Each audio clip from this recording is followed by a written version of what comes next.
सदर तेलंगाना प्रदेश कांग्रेस कमेटी और रुकने पार्लियामेंट रेवंत रेड्डी ने आसाम के चीफ मिनिस्टर हेमंत बिश्वा शर्मा के खिलाफ सख्त कार्रवाई का मुतालबा किया। एक प्रेस कॉन्फ्रेंस से खिताब करते उन्होंने कहा कि पुलिस ने उनकी शिकायत पर ताहाल चाशंबे की सुबह तक कोई एफआईआर जारी नहीं किया था, लेकिन उनके शराब पर जो एफआईआर जारी किया गया उसमें वो दफात शामिल नहीं है जिसका उन्होंने मुतालबा किया था। रेवंत रेड्डी ने कहा कि ऐसे वक्त जबकि कई नौजवान बेरोजगार हैं, चीफ मिनिस्टर के चंद्रशेखर राव अपनी सालगिरह मना रहे हैं। उन्होंने तीसरे महाज के काम के इम्कानात पर तबसरा करते हुए कहा कि इससे यूपीए कमजोर और एनडीए मजबूत होगी। పోలీసులు నమోదు చేసిన ఎఫ్ఐఆర్ ఈ FIR 75 under section 504 505 sub section 2 IPC ద్వారా వీళ్ళు ఎఫ్ఐఆర్ నమోదు చేసింది। ఈ ఎఫ్ఐఆర్ను చూసిన తర్వాత ఎఫ్ఐఆర్ చేసినందుకు పోలీసులను అభినందిస్తూనే ఎఫ్ఐఆర్లో నమోదు చేసిన సెక్షన్లను చూసిన తర్వాత తిరిగి ఫిర్యాదు చేయాల్సిన పరిస్థితి వచ్చింది। ఈ ఎఫ్ఐఆర్ను ఒక్క మాటలో చెప్పాలంటే ఆపరేషన్ సక్సెస్ పేషెంట్ డెడ్ అంటే ఆపరేషన్ విజయవంతమైంది, పేషెంట్ మాత్రం చనిపోయింది అన్నట్టుగా ఎఫ్ఐఆర్ ఉంది। ఎందుకంటే ఏవైతే సెక్షన్స్ నమోదు చేసినరో ఈ సెక్షన్స్ నమోదు చేయడం ద్వారా నేను చేసిన ఫిర్యాదునే బలహీనపరిచిండ్రు, ఫిర్యాదునే దాన్ని స్వభావాన్ని మార్చేసిండ్రు। వాస్తవంగా నేను కంప్లైంట్ చేసిన దాంట్లో ఐపీసీ 153 ఏ సబ్ క్లాస్ ఏ 294 505 సబ్ సెక్షన్ 2 ప్రకారము కేసు నమోదు చేయమని నేను ఫిర్యాదు చేసిన। ఇవే కాకుండా ఇది మహిళల్ని కించపరిచిన, మహిళల్ని అవమానపరిచిన, మాతృమూర్తుల మీద దాడి చేసిన ఐపీసీ 509 కూడా అట్రాక్ట్ అవుద్ది। అంటే ఈరోజు హిమంత బిశ్వ శర్మ మీద నమోదు చేసిన జూబ్లీ హిల్స్ పోలీస్ స్టేషన్ ఎఫ్ఐఆర్లో 153 sub section A 294 505 sub section 2 509 ఈ 4 సెక్షన్ల ద్వారా నమోదు చేసి హిమంత బిశ్వ శర్మ మీద చర్యలు తీసుకోవాల్సిన అవసరం ఉండే। కానీ పోలీస్ అధికారుల మీద రాష్ట్రంలో ఉన్న పెద్దల నుంచి మరి ఏం ఒత్తిడి వచ్చిందో నాకు తెలీదు। న్యాయ నిపుణులను కనుక్కొని నేరం యొక్క తీవ్రతను పరిగణలోకి తీసుకొని హిమంత బిశ్వ శర్మ మీద పెట్టాల్సిన 4 సెక్షన్లను 2 తీసేసి 2 ఉత్తుత సెక్షన్లు పెట్టడం ద్వారా నా ఫిర్యాదు స్వరూపాన్ని रियासती वजीर पंचायत राज ई दयाकर राव ने वरदान मंडल के ऊपर पल्ली में चीफ मिनिस्टर के चंद्रशेखर की 68वीं सालगिरह के सिलसिले में खून की हत्या के कैंप का अफ्ताह किया। उन्होंने कहा कि चीफ मिनिस्टर चंद्रशेखर राव की क़यादत में रियासत में अवामी फलाह बहबूद की कई स्कीमों का आगाज़ किया गया है। वजीर पंचायत राज ने खून की हत्या देने वालों में दूध, फल और अंडे तकसीम किए। इस मौके पर रुकने असम्बली ए रमेश, सदन district central cooperative bank Ravindra Rao और दूसरे भी मौजूद थे। रियासती वजीर म्यूनसिपल एडमिनिस्ट्रेशन केटी रामाराव ने असम्बली हल्के बांसवाड़ा के वारनी मंडल में सिद्धापुर जखार ऐप का संग बुनियाद रखा। स्पीकर असम्बली पुष्पराम श्रीनिवास रेड्डी भी उनके हमरा थे। बादशाह एक इज्तिमा से खिताब करते हुए केटी रामाराव ने कहा कि हुकूमत तेलंगाना किसानों को 24 घंटे बरखी सरबराह कर रही है। साबिक हुकूमत में सिर्फ 6 घंटे, वो भी 3 मरहलों में बरखी सरबराह की जाती थी। वजीर म्यूनसिपल एडमिनिस्ट्रेशन ने कहा कि असम्बली हल्के बांसवाड़ा में 300 करोड़ रुपए के तरक्याती काम शुरू किए गए। हर मंडल में गुरुकुल स्कूल भी कायम किया जा रहा है। పట్టుబట్టిండు అంటే ఖచ్చితంగా అది ఇయ్యక తప్పదు అనే మాట కేసీఆర్ గారికి కూడా తెలుసు। ఏదో ఒకటి చేసి సాధించుకుంటాడనే విషయం మనందరికీ కూడా తెలుసు। ఇందాక మిత్రుడు మాట్లాడుతూ ఒక మాట అన్నాడు, గజ్వేలులో ఉన్నాయి డబుల్ బెడ్రూమ్ ఇల్లు అని। కానీ చాలా మందికి తెలియని రహస్యం ఒకటి ఉన్నది। రాష్ట్రంలో ఉండే 119 నియోజకవర్గాల్లో ఇక మా ప్రశాంత్ అన్నకు తెలుసు, రాష్ట్రంలో ఉండే 119 నియోజకవర్గాల్లో అత్యధిక డబుల్ బెడ్రూమ్ ఇల్లు మంజూరైంది ముఖ్యమంత్రి గారి నియోజకవర్గంలో కాదు, మీ బాన్స్వాడ నియోజకవర్గంలో 10,000 ఇండ్లు మీ స్పీకర్ గారి నియోజకవర్గంలో మీకు మంజూరైనవి తప్ప ముఖ్యమంత్రి గారి నియోజకవర్గంలో కూడా కానీ కాలే। మరి ఈ మాట అన్నందుకు గజ్వేలు తంతరు కానీ చెప్పక తప్పదు। ఇంకా నేను రాంగ అడిగినా, మరి అయిపోయిందా అంకుల్, మొత్తం అయిపోయిందా అంటే ఎట్లయిపోతుంది, మా వాళ్ళు చాలా మంది పేదోళ్ళు ఉన్నారు, వాళ్ళకు ఇంకో 4-5 వేలు తీసుకునేది ఉంది నేనని చెప్తున్నాడు। ఇప్పుడే మాట ఎందుకంటున్నా అంటే ఆయన మనసుకి ఎక్కిందంటే ఆయన ఎట్లా మొండి పట్టుబట్టి సాధించుకుంటాడో మా అందరికి తెలుసు। పోయిన టర్మ్లో ఈ టర్మ్లో అంటే వారు స్పీకర్గా ఉన్నారు, మమ్మల్ని బెల్లు కొట్టి కూర్చోబెడతాడు, బెల్లు కొట్టి మాట్లాడిస్తాడు. ఇప్పుడైతే పోయిన టర్మ్లో మేము మంత్రులు ఉంటుంది, మంత్రులు ఉన్నప్పుడు మీకు ఒక చిన్న ముచ్చట చెప్పాలి. వారు వ్యవసాయ మంత్రి, నేను అప్పుడు పంచాయతీరాజ్ మంత్రి. వారు ఏం చేద్దరు, ప్రతి అసెంబ్లీ సమావేశం రాగానే ఒక డైరీ పెట్టుకుంటాడు, తను ఒక నోట్ బుక్ పెట్టుకుంటాడు. ఆ నోట్ బుక్ తీస్తే మొత్తం ఆ నోట్ బుక్లో వ్యవసాయ శాఖకు సంబంధించి, పశుసంవర్ధక శాఖకు సంబంధించి మొత్తం ఆమూలాగ్రం ఉంటుంది. రాష్ట్రంలో ఎన్ని బర్రెలు ఉన్నాయి, ఎన్ని గొర్రెలు ఉన్నాయి, ఎన్ని లీటర్ల పాలు వస్తున్నాయి, ఏ పంట వండుతున్నది, ఎక్కడెక్కడ ఎంత వండుతుంది, ఎక్కడ ఆయకట్టు ఎంతున్నది, మొత్తం ఉంటుంది ఆయన దగ్గర. నేను ఉండబట్టలేక ఒక రోజు అడిగిన, అంకుల్ మరి ఇదే బుక్ పట్టుకొని ఎప్పుడు ఉంటారా మీరు అంటే, చిచి కాదు, ప్రతి శాసనసభకు కొత్త తయారవుతుంది, ప్రతి శాసనసభకు ఎప్పటికప్పుడు అప్డేట్ అయ్యి ఎప్పటికప్పుడు కొత్త విషయాలు రాసుకొని ఒక నిత్య విద్యార్థి మాదిరిగా ఈ వయసులో కూడా పోచారం గారు పనిచేసిన దానిలో నేను ముమ్మాటికి నిజం చెప్తా ఉన్నా. పోచారం గారు పనిచేసిన దానిలో సగం వంతు కాదు, పావుల వంతు పనిచేసిన శాసనసభ్యుడు ఆ నియోజకవర్గం నిజంగా అదృష్టవంతులు వాళ్ళు. నేను ఉత్తగానే చెప్తాను, ప్రామిస్ చెప్తాను. ఇప్పుడు ఇక్కడికి వెళ్ళి పోయినాం, మేము బండ్లో పోయినాం, సిద్ధాపూర్ బడి వచ్చింది. బడి రాగానే చెప్తున్నాడు మాకు పక్కకెళ్ళి, నాకు ప్రశాంత్ అన్నకు, ఇగో ఇది మొన్ననే కాంపౌండ్ వాళ్ళు కట్టించినా 10 లక్షలు ఇచ్చినా అని. जुबली हिल्स के टीआरएस रुकन असम्बली एम गोपीनाथ ने चीफ मिनिस्टर के चंद्रशेखरों की दराजी उम्र और सेहत और सलामती के लिए मानादिर और मसाजिद में ख़ुसूसी दुआओं का एहतमाम करवाया। उन्होंने दरगाह यूसुफैन नामपल्ली पर भी चादर गुल चढ़ाई और फातिहा खानी की। उनके हमरा साबिक डिप्टी मेयर बाबा फजलुद्दीन और दूसरे पार्टी कायदीन भी थे। నాంపల్లి ఇసుక దర్గాకి ఇసుపైన దర్గాకి రావడం జరిగింది. దర్గా ప్రత్యేకత ఉంది. దర్గాలో ఎవరు మొక్కుకున్నా కానీ పని డెఫినెట్గా అవుతుందని ఎప్పటి నుంచో నమ్మకం విశ్వాసంతో ఇక్కడున్న ప్రజలందరూ కూడా చాలా పవిత్రమైన ప్లేస్గా గుర్తించి ఇక్కడ రావడం జరుగుతుంది. మరి మేము కూడా అందరం కూడా ఇక్కడ బావకేస్తుంది కానీ షాబాద్ అలీ ఖాన్ కానీ, మా వైఫ్ అడ్వకేట్ గారు కానీ, బాబ్రీ గారు కానీ, అక్బర్ గారు, అదేవిధంగా ఎక్స్ కార్పొరేటర్ పరమేశ్వర్ సింగ్ గారు అందరం కూడా ఇక్కడికి వచ్చి సీఎం గారి కొరకు ఆయన జన్మదినం సందర్భంగా ఆయన ఆయురారోగ్యాలతో ఉండాలనే ఉద్దేశంతో ఇక్కడికి వచ్చి మేము అందరం కూడా ఈ కార్యక్రమం నిర్వహించడం జరిగింది. ఈ కార్యక్రమం ఇక్కడ అందరం కూడా ఈ పవిత్రమైన దర్గాలో అందరం కూడా ఈ కార్యక్రమం నిర్వహించడం వల్ల మరి రాష్ట్రానికి, ఎందుకంటే మొత్తం భారతదేశంలోనే తెలంగాణ రాష్ట్రం వాళ్ళ నెంబర్ 1 పొజిషన్లో ఉంది. మరి తెలంగాణ రాష్ట్రంలో ఏదైతే పేదవారి గురించి కానీ, సంక్షేమ పథకాల గురించి కానీ, అభివృద్ధి కార్యక్రమాల గురించి కానీ వాళ్ళ వరకు భారతదేశంలో ఎవరు కూడా చేయని విధంగా మరి ముఖ్యమంత్రి కేసీఆర్ గారు చేయడం జరిగింది. మరి ఇంత బ్రహ్మాండంగా వాళ్ళ తెలంగాణ రాష్ట్రాన్ని నడిపిస్తున్న కేసీఆర్ గారు ఆయన ఆరోగ్యంగా ఉండాలనే ఉద్దేశంతో ఈ కార్యక్రమం శ్రీకారం చుట్టారు. కరెంటే ఉండేది కాదు హైదరాబాద్లో, నీళ్ళే ఉండేది కాదు, రోడ్డు సరిగ్గా ఉండేది కాదు. ఇవన్నీ కూడా తెలంగాణ రాష్ట్రం ఏర్పడిన తర్వాత ఇవన్నీ కూడా మొత్తం భారతదేశంలో ఏ గవర్నమెంట్ ఇవ్వలేని విధంగా 24 గంటలు కరెంట్ ఇవ్వటం, మరి అదేవిధంగా రైతు బంధు కానీ, అదేవిధంగా కొత్తగా దళిత బంధు కానీ, ఇట్లాంటి పథకాలు భారతదేశంలో ఏ ప్రభుత్వం కూడా ఇవ్వలేకపోయింది, సాధించలేకపోయింది, అనౌన్స్ కూడా చేయలేకపోయింది. కొన్ని ఎలక్షన్స్ జరుగుతున్నాయి, వాళ్ళు కూడా అనౌన్స్ చేయలేకపోయారు. మేము ఇచ్చే ఇక్కడ పథకంలో ఒక్క పథకం కూడా అనౌన్స్ చేసే దమ్ము కూడా చేయలేకపోయారు.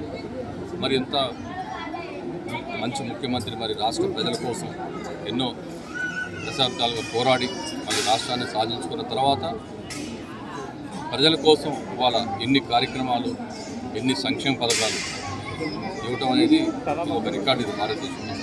అందుకని మేము అందరం కూడా ఇట్లాంటి ముఖ్యమంత్రి ఇప్పుడు కూడా ఆయురారోగ్యాలతో ఉండాలనే ఉద్దేశంతో మేమందరం కూడా ఇక్కడికి వచ్చి ఈ పూజా కార్యక్రమంలో పాల్గొని ఇవాళ ఈ కార్యక్రమం నిర్వహించడం జరిగింది. మళ్ళీ రేపు జన్మదినం, రేపు మార్నింగ్ సీఎం గారి జన్మదినం. चीफ मिनिस्टर के चंद्रशेखर राव कल 68 वर्ष के हो जाएंगे। उनकी सालगिरह की तकारीब के सिलसिले में रियासत भर में 3 दिन की तकारीब मनाई जा रही हैं। वज़ीर दाखिला महमूद अली ने चारशंबे को तेलंगाना भवन, मुशीराबाद, बेगमपेट और सिकंदराबाद में खून की हत्या के कैंप का इफ्तिताह किया। उन्होंने बेगमपेट के एक बाजाबादकारी मरकज पर इस्मानी माजूरन के साथ वक्त भी गुजारा। उनके हमरा रियासती वज़ीर animal husbandry T Srinivas Yadav, अरकान assembly D Nagendra, M Gopal, corporator M Kavitha, साबिक सदर नशीद हज कमेटी मसीउल्लाह खान और दूसरे भी थे। इस ब्लाइंड स्कूल में लंच का इंतज़ाम किया गया था। हमारे मसीह भाई की तरफ से जो एक हज कमेटी चेयरमैन है और यहाँ की मुकामी कारपोरेटर महेश्वरी मैडम है और बहुत से लीडर आज इस प्रोग्राम में शरीक रहे। यकीनन इन माजूर बच्चों को कुछ भी खिदमत करना बहुत बड़ी बात है। उसके लिए मैं मसीह भाई का शुक्रिया अदा करता हूँ। और एक ख़ास बात यह है कि कल हमारे ऑनरेबल सीएम साहब का जन्मदिन है। उस जन्मदिन के लिए हम 3 दिन बड़े प्रोग्राम किए हैं। कल दवाखानों में बहुत से लोगों ने फ्रूट तकसीम किया और आज भी तकसीम किया, आज भी खाने का इंतज़ाम किया गया। और सारे तेलंगाना में 3 दिन का जश्न मनाया जा रहा है, क्योंकि हम जानते हैं हिंदुस्तान में कोई लीडर है महान और महात्मा लीडर गांधी जी के बाद तो हमारे केसीआर साहब, जिन्होंने इस स्टेट के लिए अपनी जान की बाजी लगाकर तेलंगाना हासिल किया। और तेलंगाना हासिल होने के बाद उन्होंने जिस तरीके से ये 7.5 साल में इस तेलंगाना स्टेट को तरक्की दिलाई, उसकी मिसाल हिंदुस्तान में नहीं है। ऐसे लीडर दुनिया में बहुत कम पैदा होते हैं। गांधी जी के बाद कोई लीडर है, हमारी नज़र में कई लोगों ने केसीआर साहब पर बड़ी बड़ी किताबें लिखी है कि गांधी जी के बाद कोई लीडर है तो केसीआर साहब। उनका एक ही मकसद है, तेलंगाना स्टेट तरक्की करना, हिंदुस्तान तरक्की करना, सारे हिंदुस्तान की आवाम प्यार और मोहब्बत से भाईचारगी से रहना। खासतौर से आज तेलंगाना स्टेट इंडिया में नंबर 1 स्टेट की तरह काम कर रहा है। आज हमारा लैंड ऑर्डर जो है इंडिया में नंबर 1 है तो तेलंगाना स्टेट है। हमारे फार्मर्स हैं, जो किसान हैं, जो खुशहाल है, उनके लिए रैतु बंधु रैतु बीमा स्कीम लाने वाले केसीआर। पावर के अंदर साबिका में बड़ा शार्टेज होता था, हमारे सीएम साहब ने इतना डेवलपमेंट लाया पावर के अंदर कि इंडिया में सरप्लस स्टेट तेलंगाना स्टेट है। इसलिए कल उनके जन्मदिन की खुशी में सारे तेलंगाना में बड़े बड़े काम किए जा रहे हैं। बहुत से लोग हर जगह वेलफेयर का काम किया जा रहा है और हम तमाम लोग दुआ करते हैं। आज तेलंगाना के सारे मस्जिदों में दुआ हो रही है, मंदिरों में दुआ हो रही है, गिरजाघरों में दुआ हो रही है, गुरुद्वारों में दुआ हो रही है। कल सीएम साहब की दराजी उम्र के लिए, उनकी सेहत के लिए, और ये हमेशा सेहतमंद रहें और अच्छी तरीके से काम कर सकें। और उनकी हुकूमत के लिए खासतौर से तेलंगाना राष्ट्र समिति जो पार्टी है जिसकी हुकूमत है वो तेलंगाना के सीएम साहब केसीआर साहब है।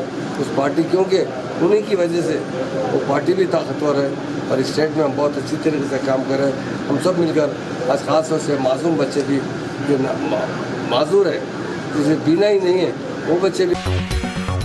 रियासती चीफ मिनिस्टर के चंद्रशेखर राव की दुख्तर और रुकन खानसास काउंसिल के कविता ने अपने वालिद की 68वीं सालगिरह के मौके पर गिफ्ट ए स्माइल तहरीक के चलते जिस्मानी माजूरीन में 10 2 व्हीलर्स तकसीम किए। उन्होंने कहा कि चीफ मिनिस्टर के चंद्रशेखर राव एक दूरअंदेश और मुदब्बिर सियासतदान है और रियासत को तरक्की की बुलंदियों पर ले जाना चाहते हैं।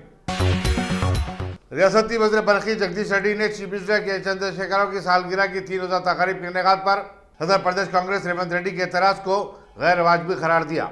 मीडिया से बातचीत करते उन्होंने कहा कि चीफ मिनिस्टर एक अवामी और मकबूल आम लीडर हैं और उनकी सालगिरह शानदार पैमाने पर मनाने में कोई खबात नहीं है।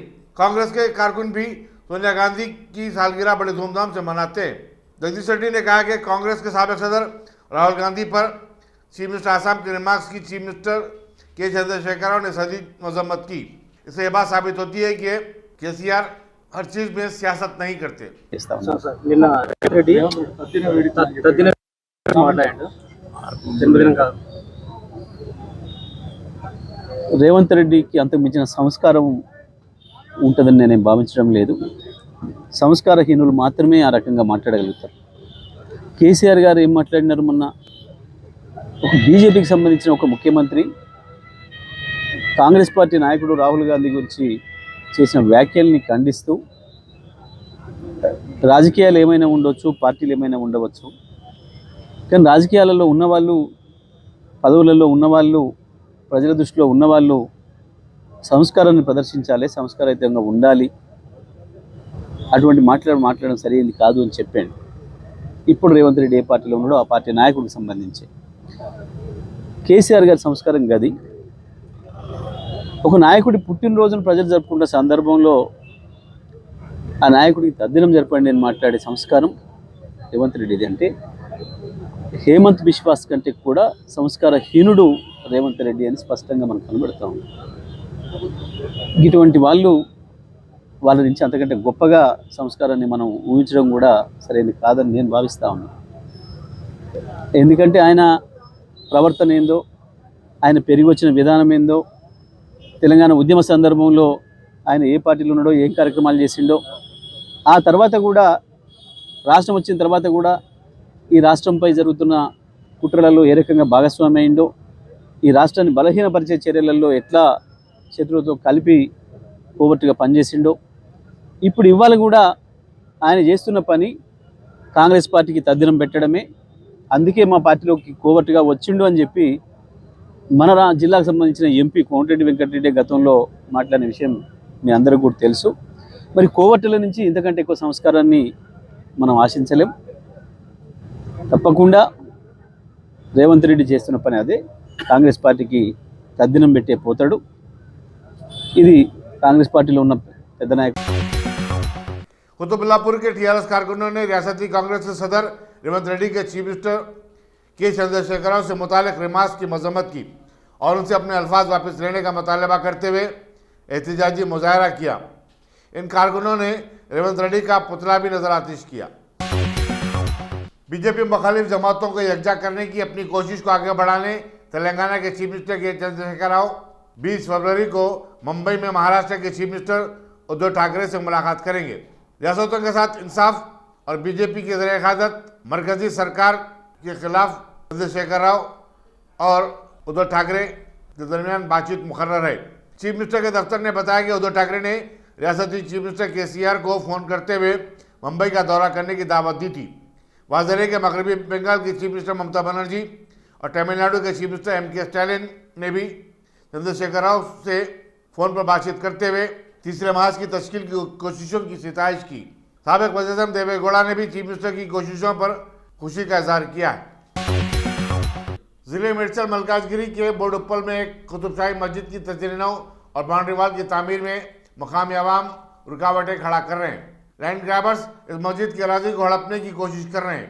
मस्जिद की कमेटी के अरकान ने सदर नशीन वक्फ बोर्ड मोहम्मद सलीम से मुलाकात करते हुए सूरत हाल से आगाह किया। अरकान ने इस तातुल को दूर करने की मांग की और कहा कि वक्फ बोर्ड की जानिब से बाउंड्री वाल की तामीर के लिए रकमी इमदाद भी जारी कर दी गई है। भाई अस्सलाम वालेकुम भाई, हम लोग जो है बोडुप्पल मस्जिद कुतुबशाही से हम लोग है। बोडुप्पल में जो है कदीम मस्जिद थी जो पूरा एकदम जो है एकदम खस्ता हालत में थी, जहाँ पे जो है जानवर वगैरह लौट रहे थे। उसके बाद में जो है वहाँ के मुकामी लोग जो है गैर ज़रूरी इसको इस्तेमाल कर रहे थे, तो उसको जो है सो हम लोग वक्फ बोर्ड अप्रोच होने के बाद में जो है वह लोकल मुसल्ली से हम लोग हमारे पूरे भाई लोग हम लोग सब मुसल्लियाँ मिलके जो है उसको जो है साफ़ सफाई करके जो है तामीर करे, थोड़ा बहुत अंदर नमाज़ पढ़ने के लिए। उसके बाद में जो है लोकल लोग जो है उसको कब्ज़ा करने के चक्कर में थे, तो हम लोग चेयरमैन साहब को कंप्लेंट करे थे। चेयरमैन साहब पुलिस के साथ आके पूरा विज़िट करे। विज़िट करने के बाद में हमारे को बोले कि भाई आप लोग जो है आपकी मस्जिद की हिफाजत कर लीजिए बोले, तो हम लोग जो है मस्जिद की तामीर करवाए हैं, तो बाउंड्री वॉल बनाए। तो अब वो बाउंड्री वॉल बनाने के बाद में एक साहब जिसका नाम है मोहम्मद अलीम है, जो लालागुड़े से रहने वाले हैं, वो आके जो है हम लोगों को नमाज़ पढ़ने जाने नहीं दे रहे और हम लोगों को जो है तकलीफ़ पहुंचा रहे वहाँ पे लोकल मुसल्लियों को। ये ज़मीन मेरी है, ये मस्जिद आपकी नहीं है, यहाँ पे है नहीं बोल के पूरे इलीगल डॉक्यूमेंट्स बता के हम लोगों को जो है हरासमेंट करके पुलिस स्टेशन में हम लोग के नाम से केसा वगैरह बुक कर दिए। साहब आप लोगों से ये गुजारिश है कि आप हमारे को जो है साथ दीजिए, हमारा साथ लेके हमको मस्जिद को आबाद करके ताक़यामत ये इमारत जो है हमारे दीन के रास्ते पे चलने की हमारे को जो है तौफीक अता करे साहब। हाँ साहब, और ये जो है अब जो तमाशा हो रहा साहब, बाउंड्री वाल उठने के बाद में कई लोग आके तमाशा कर रहे हैं हमारे को, हमारे लोग आके ये हमारी ज़मीन है, ये ऐसा है बोल के सब हमारे जो मुसल्ली नमाज़ पढ़ने जा रहे हैं उन लोगों को सता रहे, पूरा रास्ता रोक दे रहे। उसके बाद में जो है सो ये मस्जिद जो है मुकाम जो है मस्जिद कुतुबशाही बोडुप्पल बचपन स्कूल बोल के है बोडुप्पल रोड पे। ये जो है 400 साढ़े 400 साल पुरानी मस्जिद है, जिसको जो है लोकल मुसल्ली जो लोग थे वहाँ के गैर मज़हब के लोग जो है उसको पूरा खंडर बना दिए थे और गलत इस्तेमाल हो रहा था, उसको जो है हम लोग आबाद करें। अल्हम्दुलिल्लाह जो है हर नमाज हो रही है, मगर अब ये एक 15-20 दिन से जो है हमारे को गैर ज़रूरी हमको जो है तकलीफ में डाल रहे लोग, हमारे को परेशान कर रहे साहब। इसके लिए आप लोग कुछ रास्ता पैदा करिए, हम लोगों को जो है वहाँ के लोकल मुसल्लियों को साथ दीजिए ताकि जो है मस्जिद ज़िंदगी भर जो है अल्लाह के राह पे रहें। जी अब ये जो मसला चल रहा हम लोग जो है चेयरमैन साहब के नॉलेज में रह के काम करे सो है, और जो है पूरे कोई एक आदमी नाम से नहीं है, जो भी लोकल मुसल्ली है सबका ताउन है इसमें। और जो है सो चेयरमैन साहब को मिलने के लिए अब आए थे, आज हम वक्फ बोर्ड को आए थे। वक्फ बोर्ड में अभी चेयरमैन साहब अवेलेबल नहीं है, इंशाल्लाह आज एक आधा घंटा और वेट। पत्रघटी बद्री डिवीजन के इलाके जात अमान नगर, रहमत नगर वगैरह में बरकी बिल अदा करने से खासिर अफराद के खिलाफ भारी जुर्माने आयद किए जा रहे हैं। मुकामी मजलिसी कारपोरेटर सैयद महमूद सुहेल कादरी ने इत्तला मिलने पर वहां पहुंचकर एहतजाज किया और कहा कि 2 से 3 हज़ार रुपये के बरकी बिल अदा न करने वालों के खिलाफ ऐसी कार्रवाई गैर कानूनी और गैर दस्तूरी है। उन्होंने बरकी बोर्ड के अफसरों से कहा कि वो आवाम को हिरासा करना बंद कर दे। मजलिसी रुकन असम्बली अहमद पाशा कादरी ने भी इस कार्रवाई पर एहतजाज किया और मौके में बरकी बोर्ड के अहदेदारों से बातचीत की। भारतीय मजदूर संघ ने जीएचएमसी के पार्क्स और नर्सरीज में काम करने वाले मुलाजिमीन के इस्तेहसाल और उनके साथ नाइंसाफी पर एहतजाज किया। लेबर लीडर गोपाल ने कहा कि आला अहदेदारों से इस ज़मन में नुमाइंदगी भी की गई, लेकिन ये बेफैज साबित हुई है। मैं वॉशरूम का काम करते, मेरे को 2000 से 6000 तक अभी तनख्वाह दे रहे, 4-5 साल से कर रहे। मैं जब से अब तक का तनख्वाह बढ़ाने का नाम नहीं, कुछ भी नहीं। जब भी तनख्वाह बढ़ाने का नाम लिए तो तुम चले जाओ, हम बहुत जने हैं करने वाले यहाँ पे, झाड़ू वाले करते, कोई भी करते, पानी मार लेते, तुम लोग चले जाओ बोलते। ना हमारे को जियो आता, ना EF आता, कुछ भी नहीं हमारे को। हमेशा एक ही बात बोलते, करना है करो नहीं तो छोड़ दो, एक ही बात बोलते। ना हमारे को ड्रेस बोलते, लॉकडाउन में पैदल आओ करके जाओ, कुछ भी रही तो हम लोगों का जिम्मेदारी नहीं है। हम ऐसी परेशानी उठा के काम कर रहे, सुबह से शाम तक पूरे गंदा करके रख देते वॉशरूम। हम सुबह आके 2-3 घंटे खाली काम में लग जाता हमारा। उतना काम करने के बाद में भी हमारे को एक ही जवाब मिलता, ये तनख्वाह है, ले रहे तो लो नहीं तो छोड़ के चले जाओ, तुम्हारा मर्जी है, आगे तुम क्या करना चाह रहे कर लो। तुम किस करने जाते, कौन से लीडर करने जाते, उन्होंने क्या कर लेता, उन्होंने हमारे को बिल पास कर रहा, उन्होंने हमारे को कुछ करके दे रहा। जितना हम करना चाह रहे हम कर रहे, तुम्हारा मर्जी है, वो काम करना चाह रहे तो करो नहीं तो नको करो। जब से हमारे पास ये गोपाल अन्ना आके बोले, हमारे को बहुत हिम्मत आया। जब से हम उठ के बोलने लगे, चलो हमारे को एक सहारा तो मिला साहब का, हम इसलिए इशार करने आए, हमारे को इंसाफ दो। जैसा सबको तनख्वाह दे रहे, जैसा सबको पैसे दे रहे, जैसा सबको EF दे रहे, जैसा सबको जियो दे रहे, वैसे हमारे को भी दो, नहीं तो सब जने धरना करके बैठ जाते। जैसा गोपाल अन्ना चाहेंगे, हम हमारा जैसा साथ दे रहे गोपाल अन्ना, हम वैसे करना चाहेंगे। जब तक हमारे साथ गोपाल अन्ना है, हम उनके साथ है। उत्तर प्रदेश के असेंबली चुनाव में बीजेपी को वोट न डालने वालों के मकानात को बुलडोजरों से मुनज़्ज़म कर देने की धमकी देने वाले तेलंगाना के बीजेपी रुकन असम्बली राजा सिंह को इलेक्शन कमीशन ने नोटिस जारी की है और उनसे अंदरों 24 घंटे अपने मुतनाज़ा बयान पर जवाब दाखिल करने की हिदायत दी है।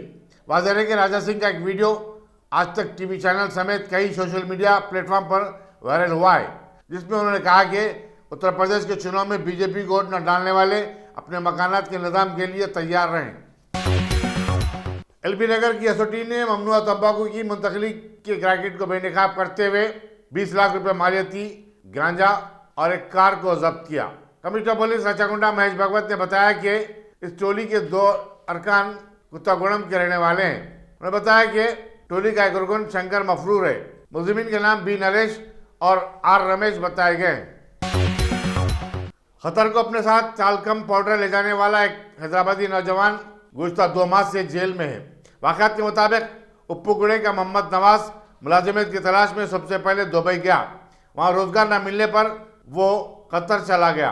11 दिसंबर को दोहा के एयरपोर्ट के हुक्काम ने टेलकॉम पाउडर को मंशिया समझते हुए उसे हिरासत में ले लिया और वो अब तक जेल में है। नवाज के अरकान खानदान ने हुकूमत हिंद से अपील की कि वो उसे हैदराबाद लाने के लिए इकदाम करे। मिलारदेवपल्ली पुलिस के डिटेक्टिव इंस्पेक्टर जी राजेंद्र गौड़ ने इत्तला मिलने पर मंगल की शाम परिवार ढाबा आरामगढ़ के पास 2 अफराद रतन सिंह मुतवतिन राजस्थान और R राकेश साकिन शमशाबाद को 4 किलो गांजे के साथ गिरफ्तार कर लिया।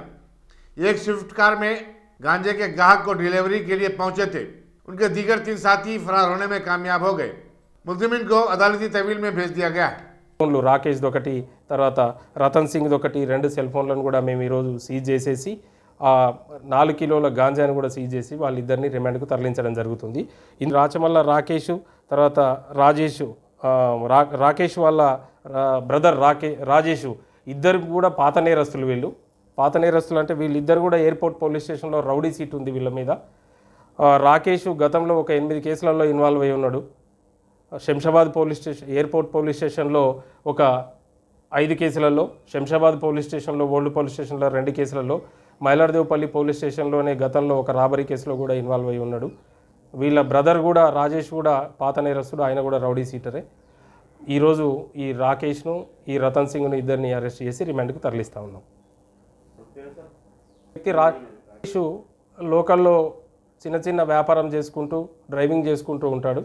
ఈ విధంగానే పాత నేరస్తుడు, ఇతను హబిచువల్ అయిపోయినాడు. రౌడీ సీట్ కూడా ఉంది ఎయిర్పోర్ట్ పోలీస్ స్టేషన్లో ఇతని మీద. मुंबई पुलिस ने मजलिस के साबिक रुकन असम्बली वारिस पठान को उनके घर से उस वक्त गिरफ्तार कर लिया जब वो हिजाब के तनाज़े पर मुस्लिम तालिबात की तायद में एक पुरअमन रैली में शिरकत करने जा रहे थे। पुलिस ने उन्हें बादशाह वर्ली पुलिस स्टेशन को मुंतकिल कर दिया। वारिस पठान ने बताया कि पुलिस ने सुबह की इब्तदाई सातों में ही उनके घर पहुंचकर उन्हें नज़रबंद रखने की कोशिश की। जब वो घर से बाहर निकलने की कोशिश किए तो उन्हें फिर बाकायदा गिरफ्तार कर लिया। वारिस पठान ने कहा कि वो एक पुरअमन एहतजाज में शिरकत करना चाहते थे और ये उनका जमहूरी हक है। आज मुंबई मलाड मालवनी में AIMIM नेशनल की जो हमारी लेडीज़ हैं विंग की अध्यक्ष रिजवाना खान, उन्होंने और सब लेडीज़ ने मिलके एक पीसफुल प्रोटेस्ट आयोजित किया था। कर्नाटका में जो हिजाब को लेके मसला हुआ, जिसमें हमारी बहनों को कॉलेज में स्कूल में जाने से रोका जा रहा था, तो एक सॉलिडरिटी दिखाने के लिए हमने एक पीसफुल प्रोटेस्ट का आयोजन किया था मलाड मालवनी में। मगर आज सुबह से ही मुंबई की पुलिस सबसे पहले मेरे घर पे आ गई, मुझे घर पे आके हाउस अरेस्ट करा दिया। उसके बाद में मैंने कहा मेरा टाइम है, मुझे जाना है, 1:30 बज गए। वहाँ पे सब महिलाएं इंतज़ार कर रही है मेरा, हमारी बहनें सब आई है। ये तो संवैधानिक अधिकार है हमारा, डेमोक्रेसी ने हमको राइट दिया है, फंडामेंटल राइट है, हम पीसफुल प्रोटेस्ट करें। तो हम वहाँ जाने के लिए निकले। मुझे कहा पुलिस ने चलिए जाएंगे। अब मैं नीचे आया साथ में, तो पुलिस ने मुझे मेरी गाड़ी में नहीं बैठने दिया, मुझे अपनी गाड़ी में बिठाए। मुझे लगा मलाड में लेके जाएंगे मुझे प्रोटेस्ट में, उसकी जगह मुझे वर्ली पुलिस स्टेशन में लाके बिठा दिया गया। मैं पूछना चाहता हूँ महाविकास अघाड़ी से कि क्या यही है आपका डेमोक्रेसी, क्या यही आपका सेक्युलरिज्म प्लूरलिज्म? अरे मुझे फंडामेंटल राइट है मेरा, आप सामने आइए महाविकास अघाड़ी के नेता मुसलमान और बताइए क्या हिजाब के फेवर में या अगेंस्ट में?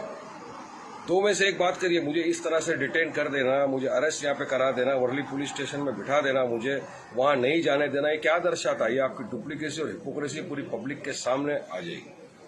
ये गलत है। मैं चाहता हूँ कि वर्ली पुलिस मुझे इजाजत दे, मैं जाऊँ अपनी बहन को सपोर्ट करूँ। हम तो पीसफुल इससे प्रोटेस्ट कर रहे हैं, संविधान के दायरे में रहकर अपनी बात रखना चाह रहे हैं। मगर क्यों सरकार हमको रोक रही है? क्यों महाविकास अघाड़ी को इतना डर है? क्या लॉ एंड ऑर्डर प्रॉब्लम हो जाएगा अगर पीसफुली हम जाते हैं, संविधान के दायरे में रहकर हम हमारी बहनों के कांधे से कांधा मिलाकर उनको सपोर्ट करते हैं, तो किसी को क्या आपत्ति आनी चाहिए इसमें? तो ये मेरे संविधान, आज डेमोक्रेसी का कत्ल हो गया है, संविधान का खून हो गया। देखिए वर्ली पुलिस स्टेशन में मैं बैठा हूँ कब से, मुझे बिठा के रख दिया है यहाँ पर, जाने की इजाज़त नहीं है मुझे।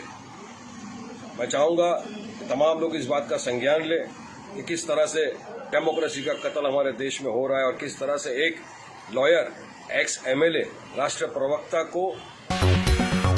हिंदी फिल्मों के जाने माने सिंगर और मौसीकार बप्पी लहरी के देहांत पर नायब सदर जमहूरिया वेंकैया नायडू, वज़ीर-ए-आज़म नरेंद्र मोदी, वज़ीर दाखिला अमित शाह और वज़ीर दिफा राजनाथ सिंह ने अपने गहरे दुख का इजहार किया है। वज़ीर-ए-आज़म नरेंद्र मोदी ने कहा कि बप्पी लहरी एक बेहतरीन कंपोजर थे। नायब सदर वेंकैया नायडू ने कहा कि बप्पी लहरी की मौत से फिल्म जगत एक अजीम फनकार से महरूम हो गई है और बप्पी लहरी हमेशा याद रहेंगे। हिंदुस्तान में गुज़श्ता 24 घंटों के दौरान कोरोना वायरस के 30,615 नए केसेस दर्ज हुए। इस तरह इस मर्ज के मुतासिरीन की तादाद 4,27,23,538 हो गई है। मरकजी वज़ारत सेहत के प्रेस नोट में बताया गया कि इसी मुद्दत के दौरान 514 नई अमवात हुई हैं। इस तरह इस मर्ज से मुल्क भर में 5,09,872 अफराद फौत हुए हैं।